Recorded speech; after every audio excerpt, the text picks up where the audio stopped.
পাঙ্গাস মাছগুলোতে দিয়ে নিলাম পেঁয়াজ। এখন দিয়ে দিব জিরা বাটা আর নাগামরিচ বাটা, দিয়ে দিব টমেটো পেস্ট, দিয়ে দিলাম রসুন বাটা আর হালকা একটু আদা বাটা। এখন দিয়ে দিব স্বাদ মতো লবণ, পরিমাণ মতো হলুদ। এখন ভালো করে এটাকে মিশিয়ে নেব। মাছগুলোকে ভালো করে মাখিয়ে নিয়ে 10 মিনিট রেস্টে রেখে দেবো। কড়াইতে তেল ঢেলে নিলাম, দিয়ে দিব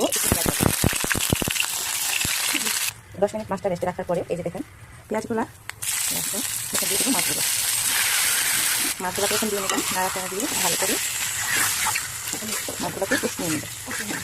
কষানো হয়ে গেলে এখানে একটু পানি দিয়ে দিব,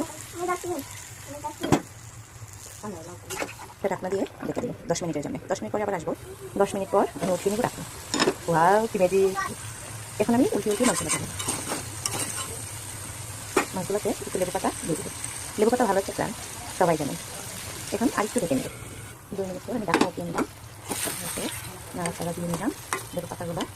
এখন আমি দিয়ে দেবো আবারও সেই কামরাঙ্গা মরিচ, নাগা মরিচ আর হচ্ছে ধনে পাতা। অল্প একটু ধনে পাতা দিলাম কারণ লেবু পাতার গ্রামে ভালো লাগে। এখন আমরা একটু মাছ দিয়ে খেয়ে দেখি, গ্রেভিটা দিয়ে খেয়ে দেখি কেমন হয়েছে।